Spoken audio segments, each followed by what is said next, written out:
Dr. Kevin Barnes felt the ship shake under his feet as the Endeavour dropped out of hyperspace. He had been working in his lab when the alarm started ringing. The voice of Captain Lisa Morgan came through the speakers telling everyone to get to their stations. Kevin quickly saved his research and ran to the bridge dock. When he got there, he saw something that made him stop breathing for a moment. Outside the main window was a ship that looked like it was made of silver and light. It was huge and beautiful, and nothing like any human ship he had ever seen. The other crew members were standing around, looking scared and excited at the same time. Captain Morgan turned to look at Kevin when he walked in. She had been the captain of the Endeavour for 5 years, and Kevin trusted her more than anyone. Her face was serious, but he could see wonder in her eyes too. "Kevin, we need you here," she said. "This is what we trained for." The silver ship was sending signals that their computers could not understand. Kevin had spent years studying alien languages and communication patterns, even though they had never found any real aliens before. Now it looked like all that work was about to pay off. He sat down at his station and started working on the signals. The patterns were complex, but there was something familiar about them. After 20 minutes, he found a way to make the computer translate some of the basic ideas. The first message that came through was simple, but it changed everything. "We wish to talk." Captain Morgan looked at Kevin and nodded. She opened a channel and spoke slowly into the microphone. "This is Captain Lisa Morgan of the human research vessel Endeavour. We welcome peaceful contact." The response came back in perfect English, which surprised everyone. A voice that sounded like music said, "We have been learning your language for many years. We request permission to come aboard your ship." Kevin felt his heart racing. This was really happening. After all the years of wondering if humans were alone in the universe, they were about to meet real aliens. An hour later, Kevin stood in the main cargo bay with the rest of the senior crew. They had cleared out a space and set up lights and recording equipment. Everyone was nervous and excited. Kevin kept checking his translation device, even though the alien spoke English. The air in the bay started to shimmer, and then 3 figures appeared out of nowhere. Kevin had read about teleportation in theory, but seeing it happen was amazing. The 3 aliens were tall and graceful with pale blue skin that seemed to glow softly. They wore long robes that moved like water, and their eyes were large and silver. The one in front stepped toward them, and Kevin could see that this alien was female, though very different from human women. She was beautiful in a way that was both alien and familiar. Her movements were smooth and confident, like someone who had lived for a very long time. "I am Ambassador Lyra Thys of the Zephyrian Empire," she said in that musical voice. "We have been watching your species for many decades. We are impressed by your growth and your potential." Captain Morgan stepped forward and introduced herself and the crew. When she got to Kevin, she said, "This is Dr. Kevin Barnes, our head of xenobiology and communications." Lyra Thys looked at Kevin with those silver eyes, and he felt like she was seeing right through him. She studied him for a long moment and then smiled in a way that made Kevin feel both comfortable and nervous. "Dr. Barnes," she said, "your work on interspecies communication theory is very interesting. We have been monitoring your research." Kevin was shocked. How could they know about his work? Most of it was just theories, since there had been no aliens to communicate with until now. "You have been watching us for that long?" he asked. "Yes," Lyra Thys said. "We have been careful not to interfere, but we have been learning about your species. We have reached a point where we need your help." She explained that the Zephyrian Empire was very old and very advanced, but they had a problem. Their species was slowly dying out because they had become too similar to each other over thousands of years. They needed new genetic material and new ways of thinking to survive. "We have studied many species in this part of the galaxy," she said. Humans are unique in ways that could help us. Your genetic structure is compatible with ours, and your minds work in ways that fascinate us. Captain Morgan asked what kind of help they needed. Lyrithis looked at Kevin again with that piercing stare. We need someone to undergo a bonding process with one of our people, she said. This person would need to be intelligent and adaptable, and able to handle the mental connection that comes. With bonding, the cargo bay became very quiet. Everyone understood what she was asking. Kevin felt his mouth go dry. I volunteer, he said before he could stop himself. Captain Morgan turned to look at him with shock and worry on her face. Kevin, you don't know what this involves. But Kevin was already thinking about what this could mean for humanity. This was a chance to learn from an advanced alien species, and maybe to help them too. It could be the most important thing that had ever happened to the human race. Lyrithis smiled at him, and Kevin felt something warm in his chest. Dr. Barnes, she said, are you certain about this decision? The bonding process will change you in ways you cannot imagine. Kevin looked around, at his crewmates, and then back at the alien ambassador. He thought about all the years he had spent wondering about life beyond Earth and dreaming about making contact with other intelligent species. Now he had the chance to do something that could change the future for both humans and aliens. I am certain, he said. Lyrithis nodded slowly. Then we will begin the preliminary tests tomorrow. If you prove compatible, the bonding ceremony will take place on our ship as the aliens prepared to leave. Kevin felt both excited and terrified about what he had just agreed to do. Kevin walked through the corridors of the Zephyrian ship, feeling like he was in a dream. The walls seemed to be made of living light that pulsed gently as he moved past. Everything was smooth and curved, with no sharp edges anywhere. The air smelled like flowers he had never experienced before, and it made him feel calm and alert at the same time. Lyrithis walked beside him, pointing out different areas of the ship. She had been showing him around for 2 hours, and Kevin was amazed by everything he saw. The Zephyrians had technology that seemed like magic to him, but Lyrithis explained it all in simple terms that made sense. Your people build things to last, she said, as they entered a large room filled with strange machines. We build things to grow and change. This is one of the differences between our species that interests us. Kevin looked at the machines and realized they were not really machines at all, but some kind of living technology. They moved and shifted slightly as if they were breathing. When he reached out to touch one, Lyrithis did not stop him. The surface felt warm and soft like skin, but also solid like metal. As soon as he touched it, the machine began to glow brighter, and Kevin could hear a soft humming sound. It likes you, Lyrithis said with amusement in her voice. Our technology responds to mental and emotional states. Yours seemed to be very interesting to it. They continued walking, and Kevin asked about the bonding process. Lyrithis had been avoiding giving him details, and he was getting nervous about what he had agreed to do. Bonding is not what your species would call mating, she explained. It is a joining of minds and spirits that allows two people to share thoughts and feelings and experiences. When Zephyrians bond, they become stronger together than they could ever be apart. Kevin felt relieved that it was not just about reproduction, but also worried about sharing his mind with someone else. What if she did not like what she found in there? What if he was not smart enough or interesting enough for someone who had lived for hundreds of years? Do not worry about being worthy, Lyrithis said, and Kevin realized she had been reading his thoughts. I chose you because I sensed something in you that impressed me. Now I want to test that impression. She led him into another room that looked like a combination of a laboratory and a temple.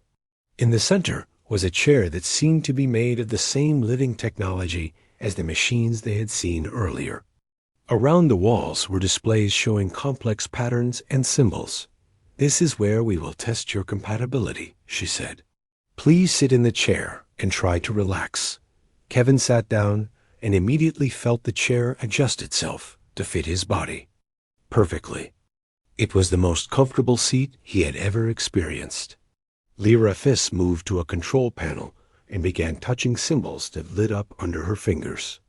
"I am going to present your mind with a series of challenges," she said. "Do not try to think about them too hard. Just let your instincts guide you." The first test appeared in Kevin's mind like a vivid dream. He was standing in a vast space filled with geometric shapes that were constantly changing and moving. He needed to find a path through them to reach a goal on the other side. Instead of trying to calculate the movements, Kevin decided to just start walking and trust that he would find the way. As he moved, the shapes seemed to respond to his presence and created openings for him to pass through. Within minutes, he had reached the goal. Laerithis looked surprised when the test ended. "That was very fast," she said. "Most people spend much longer trying to analyze the pattern." The next test was more complex. Kevin found himself in what looked like a control room with dozens of panels and screens showing information he did not understand. There was some kind of emergency happening, and he needed to fix it. Again, Kevin did not try to understand everything. He looked for patterns and connections and used his intuition to guide his choices. When he pressed certain buttons and moved certain controls, the emergency alarms stopped and the screens showed that everything was working normally again. "Remarkable," Laerithis said. "You solved that in a completely different way than we expected. You did not use logic alone, but combined it with something else." Kevin smiled. "My professors always said I had good instincts for problem solving. I guess they were right." The tests continued for hours, and Kevin found himself enjoying them more and more. Each challenge was different and required him to think in new ways. Some were puzzles that needed careful analysis, while others required quick decisions based on incomplete information. What surprised Kevin was how natural it all felt. He had been worried that alien technology and alien thinking would be too different for him to understand, but instead he found connections and patterns that made sense to him. During one test, he was presented with a complex engineering problem about energy distribution in a large system. The Zephyrian solution was elegant and efficient, but Kevin saw a way to make it even better by adding some feedback loops that would allow the system to adapt to changing conditions. When he explained his idea, Laerithis became very excited. She called in other Zephyrians to hear his solution, and Kevin found himself surrounded by tall, graceful aliens who were all asking him questions about human engineering principles. "Your approach is completely different from ours," one of them said. "We design systems to be perfect from the beginning. You design them to improve themselves over time." Kevin realized that this was exactly what made humans special. They were not the most advanced species, or the strongest, or the smartest, but they were the most adaptable. They could take any situation and find a way to make it work better. As the day went on, Kevin began to understand why Laerithis had chosen him. It was not just about genetic compatibility or even intelligence. It was about bringing a completely different way of thinking to the Zephyrian people. When the testing was finally over, Kevin felt exhausted but also excited. He had learned more about alien technology and alien thinking in one day than he had ever imagined possible. Laerithis walked him back to his guest quarters, and Kevin could see that she was pleased with how the tests had gone. "You have exceeded all of our expectations," she told him. "Tomorrow we will begin the next phase of the process." Kevin lay down on the soft bed that adjusted itself to his body and thought about everything that had happened. He was beginning to understand that he had gotten himself into something much bigger and more important than he had realized. This was not just about helping the Zephyrians survive. It was about creating something new that had never existed before. Kevin stood before the Zephyrian High Council in a room that seemed to stretch up forever. The 12 council members sat on platforms that floated in the air around him like a circle of judges.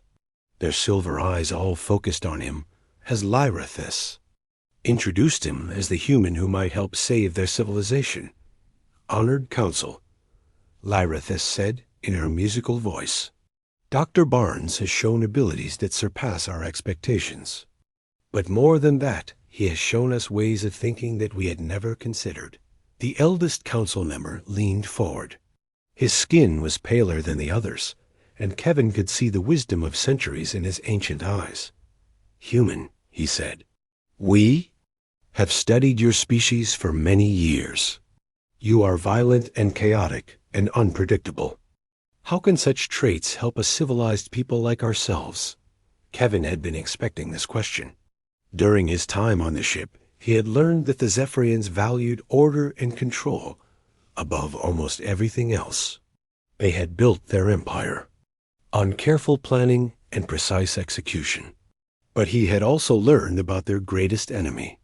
"With respect, sir," Kevin said, "I think those traits might be exactly what you need right now." He gestured, and the room's displays showed images of the Void Swarm. The parasitic aliens looked like dark clouds filled with writhing tentacles and glowing red eyes Kevin had studied their attack patterns and strategies during his stay on the ship. "The Void Swarm has been defeating you because they can predict everything you do," Kevin continued. "Your battle plans are logical and efficient, but they follow patterns. The Swarm adapts to those patterns and then counters them." The council members looked uncomfortable. Kevin could see that he was criticizing their most fundamental beliefs about how society should work. "You fight them the same way every time because that is what makes sense," Kevin said. "But what if you fought them in ways that do not make sense? What if you were unpredictable and chaotic and violent when they expected you to be orderly and controlled?" Another council member spoke up. "Are you suggesting we abandon the principles that have made our empire great?" "No, sir," Kevin replied. "I am suggesting you add new principles to the ones you already have. Humans learned long ago that sometimes the best strategy is to have no strategy at all." He began showing them examples from human military history. He talked about guerrilla warfare and how small groups of fighters had defeated much larger armies by refusing to fight fair. He explained psychological warfare and how humans had won battles by confusing and frightening their enemies, instead of just trying to destroy them. The council members listened with growing interest as Kevin described tactics that had never occurred. To them, the Zephyrians had always believed that the best way to fight was with superior technology and careful planning. The idea of deliberately choosing chaos over order was fascinating and terrifying to them. "Your people have survived and thrived because you learned to adapt quickly to changing situations," Kevin explained. "When something does not work, you try something else immediately. When your enemies expect you to do one thing, you do the opposite." Kevin spent hours explaining human concepts like improvisation and lateral thinking and creative problem solving. He showed them how humans had solved problems by approaching them from unexpected angles, and how they had turned weaknesses into strengths through clever thinking. As he talked, Kevin began to see excitement growing in the eyes of the council members. They were beginning to understand that human unpredictability was not a flaw, but a powerful tool that could be used against enemies who relied on being able to predict their opponents. But then alarms started ringing throughout the ship. The lights changed to a deep red color, and Kevin could hear the sound of running feet in the corridors outside. Lyrithis pressed her hand to a communication device and listened to a rapid stream of information in the Zephyrian language. Her face went pale as she turned to the council. "The Void Swarm has launched a major attack on our homeworld," she said. "They have broken through our outer defenses and are approaching the planet." The eldest council member stood up from his floating platform. "We must return immediately to coordinate the defense." But Kevin had an idea. "What if this is the perfect chance to test everything we have been talking about?" Everyone turned to look at him. Kevin felt nervous, but he also felt excited. This was his chance to prove that human thinking could really help the Zephyrians. You said the swarm adapts to your standard defensive strategies, Kevin said. So do not use your standard strategies. Do something completely unexpected. Lyrithis looked at him with those piercing silver eyes. What do you have in mind? Kevin began outlining a plan that combined Zephyrian technology with human tactical thinking. Instead of meeting the swarm head-on with their most powerful ships, he suggested using smaller, faster vessels to harass and confuse the enemy. Instead of trying to destroy the swarm, immediately he proposed leading them into traps and ambushes. But most importantly, Kevin said, you need to include humans in your defense force. My people think differently than yours, and that difference could be the key to victory. The council members looked at each other with uncertainty. They had never worked with another species before, and the idea of trusting their planet's defense to unpredictable humans was frightening, but the eldest council member nodded slowly. Dr. Barnes makes sense, he said. We have been fighting the swarm the same way for decades, and we have been losing ground every year. Perhaps it is time to try something new. Within hours, Kevin found himself back aboard the Endeavor, working with Captain Morgan to organize joint human-Zephyrian strike teams. The two ships were racing toward the Zephyrian homeworld at maximum speed while the crews prepared for the strangest battle any of them had ever imagined. Lieutenant Amy Foster was chosen to lead the first mixed squadron of human and Zephyrian pilots. Kevin watched her work with the alien pilots and saw how quickly they began to understand each other, despite their very different approaches to combat. This is either going to be brilliant or disastrous, Captain Morgan said as she watched the preparations. Kevin smiled. That is exactly what makes it perfect, he said. The Void Swarm will never see it coming. As they approached the battle zone, Kevin could see the Zephyrian homeworld surrounded by dark clouds of swarm vessels. The planet's defenses were holding, but just barely. This was going to be the test of everything he had learned about combining human unpredictability with Zephyrian precision. The future of both species might depend on whether his crazy plan could actually work. The battle for the Zephyrian homeworld was unlike anything Kevin had ever imagined. From the command deck of Lyrithis' flagship, he watched as human and Zephyrian ships worked together in ways that defied all military logic. Lieutenant Amy Foster led her mixed squadron in a wild dance around the massive Void Swarm vessels using maneuvers that made no tactical sense, but somehow worked perfectly. Enemy formation breaking apart, called out one of the Zephyrian officers. They cannot adapt to the random attack patterns. Kevin felt a surge of pride as he watched Amy's squadron dart in and out of the swarm formations like angry bees. Human pilots were teaching their Zephyrian partners to fight with instinct and improvisation, while the aliens shared their superior technology and precision targeting. But the battle was far from over. More swarm ships kept appearing from the yawl. Dark spaces between stars, and Kevin could see that even their unconventional tactics would not be enough to save the planet. They needed something more. Lyrithis, he said. We need to complete the bonding ceremony now. She turned to look at him with surprise. Around them, the bridge crew continued coordinating the defense, while explosions lit up the space outside the windows. Kevin, the ceremony requires calm and concentration, she said. This is hardly the time. No, this is exactly the time, Kevin insisted. You said that bonding creates a mental link between two people. What if we could use that link to coordinate? The entire battle, Kevin had been thinking about this possibility ever since he learned what bonding really meant. If he and Lyrithis could share thoughts and feelings instantly, they could react to the battle as a single mind, instead of two separate commanders trying to communicate through normal channels. Lyrithis considered his words while laser fire streaked past the ship's shields. It is dangerous to attempt bonding during combat, she said. If something goes wrong, we could both be mentally damaged. If we do not try it, we might all be dead, Kevin replied. She looked out at the battle where more Zephian ships were being destroyed every minute. The Void Swarm was beginning to adapt to their new tactics, and the advantage of surprise was fading quickly. Very well, she said. But we must do this properly, despite the circumstances.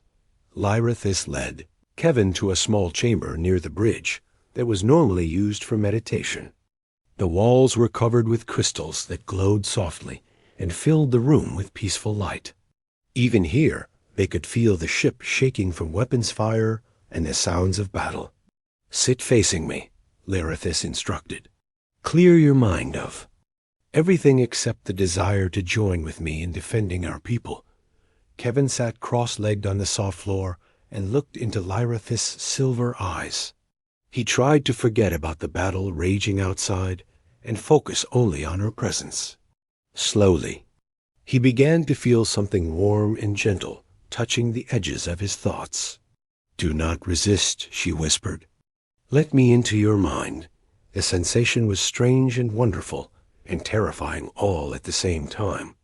Kevin felt Lyrithis' consciousness flowing into his thoughts like warm water.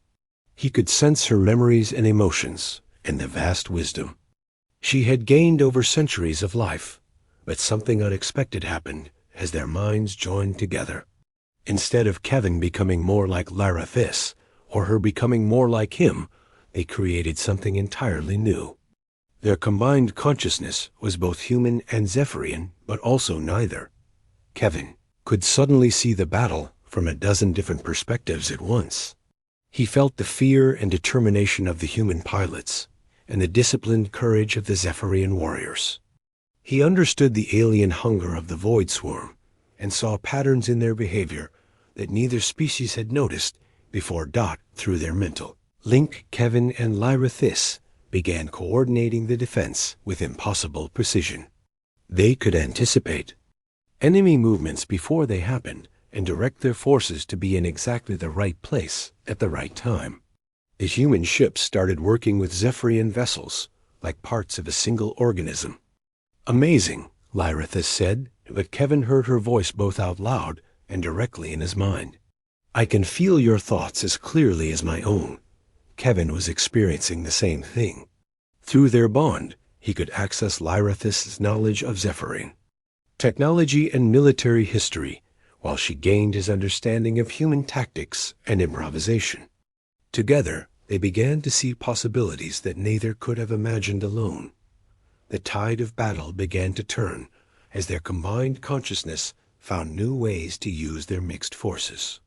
Human pilots started using Zephyrian precision to make impossible shots, while Zephyrian commanders learned to embrace chaos and uncertainty as weapons against their enemies. But the most remarkable discovery came when Kevin felt something stirring in the depths of his mind. The bonding process had awakened abilities he never knew he possessed. He could sense the thoughts and emotions of people around him, and even reach out to touch other minds across vast distances. I can feel the swarm, he told Lyrithis through their mental connection. They are not just mindless destroyers. There is intelligence there and something else. Something like sadness. Through his enhanced perception, Kevin began to understand that the Void Swarm was not attacking out of pure evil, but out of desperate need. They were a species that had never learned to create anything for themselves, and so they consumed other civilizations to survive. They are afraid, Kevin realized. They attack because they think it is the only way to keep existing. This revelation changed everything. Instead of just trying to destroy the swarm, Kevin and Lyrithis began looking for ways to communicate with them. Using their bonded consciousness, they reached out across the battlefield, trying to make contact with the alien minds. At first, there was only hostile confusion from the swarm creatures. But gradually, Kevin began to sense something deeper. Beneath their aggression was a profound loneliness and a desperate desire to belong somewhere. They have been alone in the dark spaces for so long They have forgotten how to do anything but take from others, Kevin said. But what if we could teach them to build instead of destroy? Working together through their mental link, Kevin and Lyrithis began projecting thoughts of peace and cooperation toward the swarm. It was dangerous because opening their minds to the alien creatures could allow the swarm to attack them mentally as well as physically. But their bonded consciousness was strong, enough to maintain contact while staying protected. Slowly, they began to get responses from the swarm that were curious rather than hostile. The battle continued around them, but now it had a different purpose. Instead of fighting to destroy the enemy, they were fighting to create an opportunity for communication. Every moment they could keep the swarm engaged was another chance to reach the intelligence hidden within their alien minds. Kevin felt exhausted from maintaining the mental contact, but also exhilarated by what they were accomplishing. He and Lyrithis had become something new together, and that new thing might be able to solve problems that neither humans nor Zephyrians could handle alone. As the bonding ceremony reached its completion, Kevin realized that he was no longer just human and Lyrithis was no longer just Zephyrian. They had become the first members of a new kind of consciousness that could bridge any gap between different species. 3 months after the battle, Kevin stood in the great hall of the Zephyrian homeworld, watching representatives from 12 different alien species take their seats around a circular table. The room was filled with beings he had never imagined possible. There were creatures that looked like living crystals, and others that seemed to be made of pure energy. Some had many arms and eyes, while others had no visible form at all. Through his bond with Lyrithis, Kevin could sense the emotions and thoughts of everyone present. There was curiosity and hope, but also fear and suspicion. These species had been fighting each other for thousands of years, and now they were being asked to work together. The Galactic Peace Council will now come to order, announced Lyrithis in her musical voice. As she spoke, Kevin felt her thoughts flowing through their mental connection. She was as amazed as he was that they had come this far. The breakthrough had happened during the final moments of the battle with the Void Swarm. When Kevin and Lyrithis had finally made contact with the swarm's collective consciousness, they discovered something incredible. The creatures were not evil destroyers, but refugees from a dying galaxy who had been forced to consume other civilizations just to survive. We never learned to build homes, the swarm had communicated through painful mental images. We only learned to take them from others. We are sorry, but we do not know any other way. That moment of understanding had changed everything. Instead of destroying the swarm, Kevin and Lyrithis had worked with Captain Morgan and the Zephyrian High Council to find uninhabited worlds where the creatures could learn to create their own civilization. The process had not been easy. The swarm had to learn completely new ways of thinking and living. Human teachers worked with Zephyrian scientists to help the creatures understand concepts like cooperation and building for the future, instead of just taking what they needed immediately. But the real miracle was what happened to Kevin and Lyrithis during this process. Their bonded consciousness continued to grow and develop in ways that surprised everyone. They could communicate instantly across any distance and share knowledge and abilities that neither species possessed alone. Other Zephyrians began requesting bonding ceremonies with humans who volunteered for the process. Each new bond created unique combinations of human creativity and alien wisdom. Soon there was a growing community of bonded pairs who could work together in ways that seemed almost magical. The success of the Void Swarm integration project has shown us something important, Kevin said as he addressed the gathered representatives. Every species has something valuable to contribute to the galaxy. Our differences are not weaknesses to be overcome, but strengths to be shared. One of the crystal beings pulsed with colored light that Kevin's enhanced consciousness interpreted as skeptical amusement. Human Kevin, it communicated. Your words are pleasant, but how do we know this cooperation will benefit all of us equally? Kevin smiled and reached out with his bonded mind to touch the crystal creature's thoughts gently. Through his connection with Lyrathis, he could access thousands of years of Zephyrian diplomatic experience while using his human intuition to understand what the being really wanted.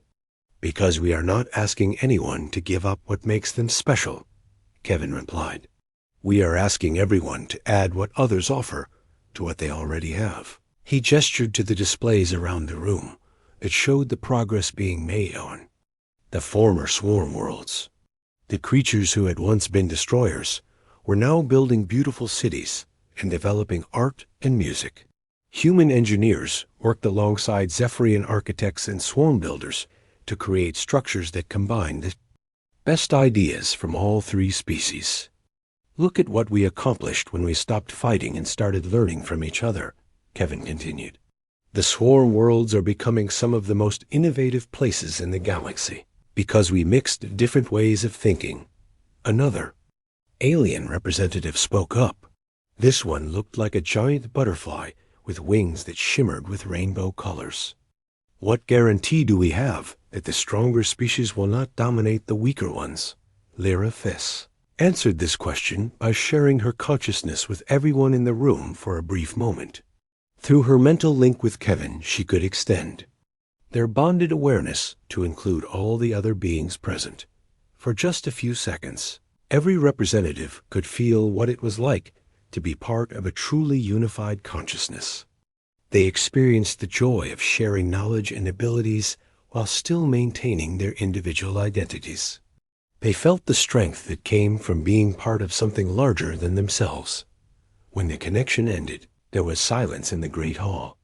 Kevin could sense that many of the representatives were amazed by what they had experienced. That is what we are offering, Lyrathis said. Not conquest or absorption, but true partnership where everyone becomes stronger while remaining themselves. Debate continued for hours, but Kevin could feel the mood in the room gradually shifting from suspicion to hope. One by one, the different species began to see the benefits of joining the alliance that humans and Zephyrians had created. By the end of the day, they had the foundation of something that had never existed before in galactic history. A true cooperative government where decisions were made through shared consciousness rather than force or politics. As the representatives prepared to return to their home worlds to discuss the proposals with their people, Kevin felt Lyrathis's hand slip into his. Through their bond, he could sense her deep satisfaction with what they had accomplished. When I first chose you, I thought I was selecting a mate to help save my species, she said quietly. I never imagined we would end up changing the entire galaxy. Kevin squeezed her hand and smiled. I never imagined any of this when I volunteered for your bonding ceremony. I thought I was just a human scientist who might be able to help some aliens. And now, Lyrathis asked. Kevin looked around the great hall where beings from a dozen worlds were talking excitedly about the possibilities they had discussed. Through his enhanced consciousness, he could sense the hope and excitement spreading throughout the galaxy as news of the Peace Council spread. Now, I think we are something new, he said. Something that is more than human and more than Zephyrian and more than any single species could be alone. 6 months later, Kevin stood with Lyrathis on the observation deck of the first truly integrated starship ever built. The vessel had been designed by human engineers using Zephyrian technology and swarm building techniques with input from all the species that had joined their alliance. The crew was just as mixed as the ship's design. Humans worked alongside Zephyrians and reformed swarm creatures and representatives from 8 other species. Through the network of bonded consciousness that now connected thousands of individuals across the galaxy, they could coordinate their efforts with perfect precision.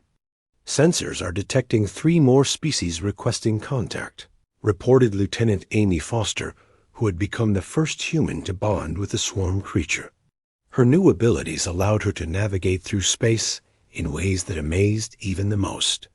Experienced Zephyrian pilots, Kevin felt a familiar excitement as he contemplated meeting even more alien civilizations. Each new species they encountered brought fresh perspectives and abilities that made their alliance stronger and more capable. "Set course for the contact coordinates," he ordered. "Let us go welcome our new friends to the galaxy." As their ship Jumpy